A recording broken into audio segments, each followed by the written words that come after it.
Olá, meus amigos e amigas, o meu bom dia, meu boa tarde, o meu boa noite. Bandeira do Brasil é linda, né? Verde, amarelo, azul e branco. Glória a Deus. Hoje é sábado, 14 de junho de 2025. Vamos aqui continuar meditando na palavra de Deus. Eu já quero lhe antecipar que amanhã eu vou tratar sobre o tema perdão. Hoje vamos aqui de Isaías 13, versículo 11. Diz assim a palavra de Deus: Castigarei o mundo por causa da sua maldade e os perversos por causa da sua iniquidade. Farei cessar a arrogância dos atrevidos e abaterei a soberba dos violentos. Isso é Deus, viu? Amém. Você já sabe que Isaías 13 até Isaías 14, 23 vai estar falando sobre a Babilônia, essas profecias sobre Babilônia, aí vai falar um pouco já sobre escatologia, o domínio do paganismo, do materialismo. Gente, materialismo é um negócio terrível, né? As pessoas já estão fazendo propaganda do Natal. Isso é consumismo, tá certo? O crente não deve andar por essas veredas, não. Compre o que é necessário, tá bom? Louvado seja Deus. Vamos aqui ao nosso texto, Isaías 13, 11, que diz assim, começa dizendo assim: Castigarei o mundo por causa da sua maldade.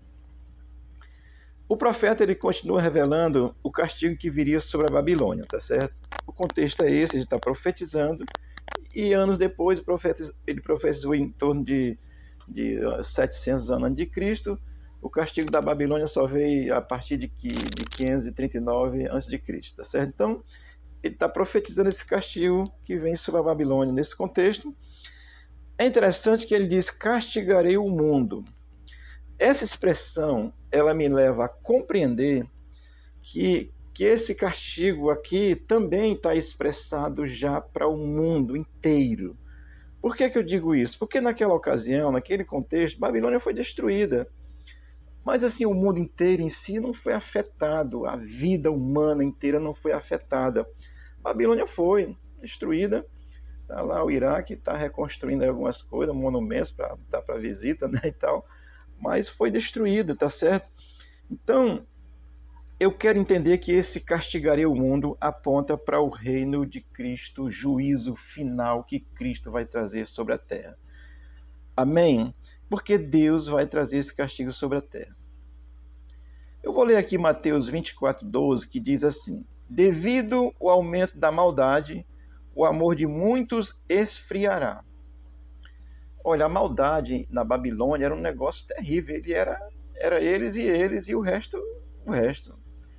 Dominava tudo, a prepotência, a arrogância, a maldade no coração deles. Era um negócio, a arrogância assim, era uma coisa extraordinária, porque quando a pessoa fica grande, né, assim, vê a arrogância, mas olha, Deus não gosta de arrogante não, tá certo?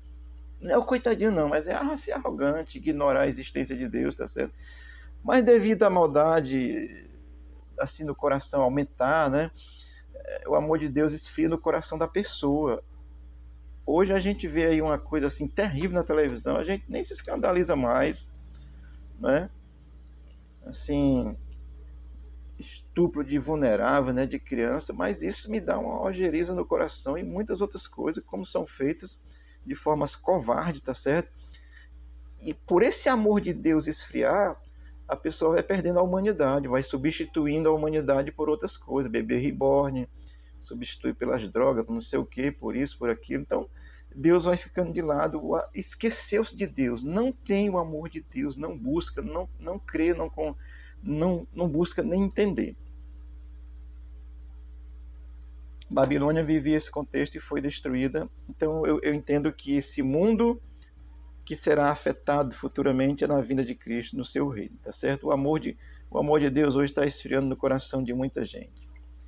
Olha, até você que é cristão. Amanhã eu vou falar sobre perdão, tá certo? Já vou adiantando aí.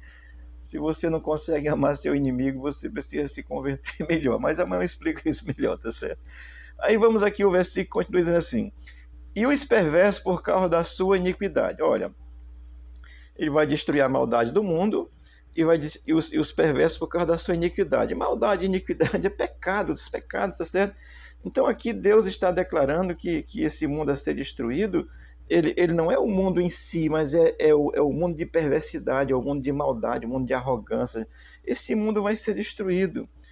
E naquela ocasião, Babilônia foi destruída toda. Cadê a arrogância da Babilônia? Acabou-se. Você vê lá, as ruínas são coisas bonitas, né? Assim, só de se imaginar, tá certo? E diz aí até que o jardim suspenso da Babilônia parece que não era uma verdade, era só uma ilusão, não sei. Vamos lá. Mas assim, e os perversos por causa da sua iniquidade? Olha, na vinda de Cristo, amado, pela ocasião da implantação do reino de Cristo na terra, porque hoje ele está plantado no coração de quem crê está nesse reino, já faz parte dele, tá certo? Então, na vinda de Cristo, por ocasião da implantação do seu reino de forma definitiva na terra, olha, não tem lugar para perversidade, não tem lugar para maldade, não tem lugar para o pecado. Deus vai separar e só entra os que forem santificados pela fé em Cristo. Entenda isso, é importante. Então, a Babilônia foi destruída por causa da sua iniquidade. Aponta para essa vinda de Cristo também, entendo isso e creio dessa forma, pela implantação definitiva do reino de Cristo na terra. Isso vai ocorrer. O texto vai continuar dizendo assim: farei cessar a arrogância dos atrevidos e abaterei a soberba dos violentos. Olha, isso é muito interessante, né? A Babilônia em si, tudo nela cessou, que ela foi destruída, acabou-se. Então, isso aqui naquele contexto foi cumprido na Babilônia. Mas note isso, que tem aqui algumas coisas. Esse texto, a gente entender a Bíblia, porque ela vai nos dar essa condição, ela aponta para a revelação desse reino futuro e pleno, livre de qualquer prepotência humana. Hoje o ser humano se arvora aí, né, em si, arrogância, né? Às vezes o cara que tem dinheiro maltrata o outro. Um dia eu estava com uma certa necessidade, eu tive a necessidade de procurar uma pessoa e ela era assim uns graus mais acima de mim. Olha, só não pisou, assim, aqui é de forma figurada, né? Pisou na minha cabeça, né? Me deixou lá no chão. Então, é dessa arrogância que Deus fala. Então, farei cessar a arrogância. Como é que cessa a arrogância? Eu vou dizer aqui duas formas. Ou você se converte, essa arrogância vai ter que sair, porque de convertido, nascido de novo, perde a arrogância. Não perde o valor em si, é perder de ser arrogante. Ou então você vai morrer e no juízo final separado de Deus. Só tem essas duas situações, tá certo? Então ele diz: farei cessar a arrogância dos atrevidos e abateria a soberba dos violentos. Nessa condição, a Babilônia já foi, já era. O papel nela lá, Deus cumpriu. Isaías profetizou e aconteceu com Babilônia. Mas esse conceito, assim, Deus revela essa existência de um reino futuro pleno e livre de qualquer prepotência humana. As pessoas vão obedecer a Deus, vai ter um momento, porque era assim no princípio. O homem, olha, eu disse anteontem que o Adão, o homem mais inteligente do mundo que pode se entender, porque olhando assim, pensar só em dar o nome nos animais, né? Inteligência, pense só por aí. Aí teve a arrogância de se opor a Deus e desobedecer a Deus. É isso que aconteceu com o ser humano e continua acontecendo até hoje. Olha, eu vou citar aqui dentro dessa parte final do versículo 4 situações que Deus não gosta. Ele não gosta de arrogante, atrevido, soberbo e violento. Você que é arrogante, meu irmão, se converta, tá certo? Você que é atrevido, assim, porque isso vai acabar ficando tudo junto, né? Você que é atrevido, não respeita ninguém, né? Não é nada, ele não respeita ninguém. Se tampar o teu nariz aí alguns segundos, tu já era. Soberbo, né? Essa soberba de achar que é melhor do que alguém. Não. Você pode ter uma posição social melhor, que foi Deus que te deu a oportunidade. Tu nem sabes, mas foi. E aí você acha que é melhor do que os outros? Não, querido. Você come mastigando, engole, passa por um processo e você defeca igual a todo mundo. Amém? Pode ser o maior que for. Se der uma dor de barriga, corre para o banheiro.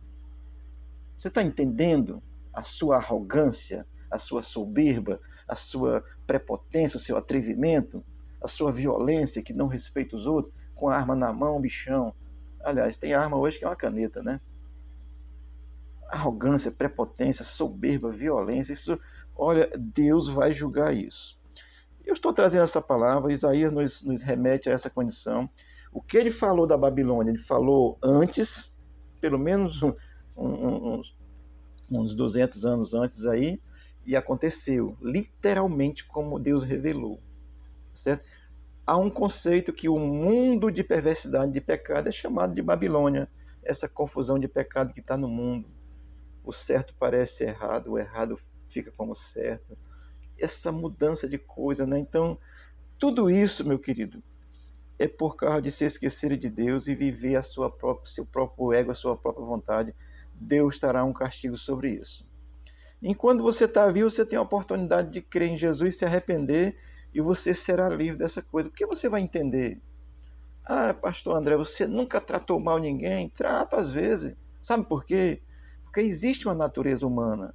Mas essa natureza humana, quando você se converte, que é o meu caso, louvado seja Deus, a gente vai entender. E quando eu entendo que eu ofendi alguém, eu procuro me desculpar com a pessoa, de olha, me desculpe, me perdoe, eu realmente perdi o controle. É assim, porque há uma condição humana em nós ainda. Só seremos plenamente celestial quando Jesus voltar, tá certo? Por isso é que às vezes se faz, mas quando acontece isso, a gente percebe, desce do pedestal e diz, olha, pai, me desculpe aí. Mas isso é com sinceridade, porque às vezes tem aí só que é lágrima de crocodilo falso, tá certo? Para lhe enganar. Então, convertido que faz isso. Então, essas quatro coisas, arrogância, Deus não gosta, atrevimento, Deus não gosta, soberba, Deus não gosta, violência, Deus não gosta. Amém? Primeiro crime lá, né? Caim. Aí Deus, o que Deus fez com Caim? Castigo no Caim. É assim. Deus não gosta de atrevido, de arrogante, de prepotente, de violento. Amém? Eu vou ler aqui Tiago, capítulo 4, versículo 6, que diz assim, Tiago é literalmente mão de Jesus, filho de Maria e José, tá certo? Tiago 4, 6, ele diz assim, mas ele nos concede graça maior. Por isso diz a Escritura, Deus se opõe aos orgulhosos, mas concede graça aos humildes.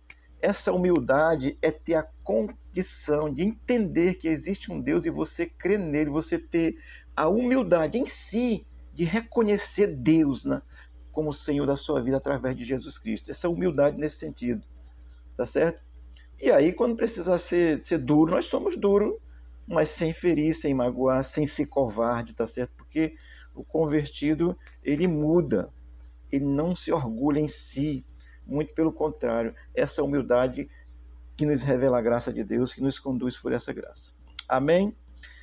Eu vou ler outro texto para a gente encerrar, porque isso é muito... Eu quero que você seja abençoado, que você entenda a revelação de Jesus Cristo na sua vida, como Senhor da sua vida. Apocalipse capítulo 22, versículo 15 diz assim, ficarão de fora os cães, os que praticam feitiçaria, os que cometem imoralidades sexuais, os assassinos, os idólatras e todos os que amam e praticam a mentira. Isso aqui é se não se converterem, porque Cristo está te dando a oportunidade de se converter, assim como tem dado ao longo do tempo. Então fica de fora, se não se voltar para Cristo. Amém? Deus te abençoe. Deus te guarde.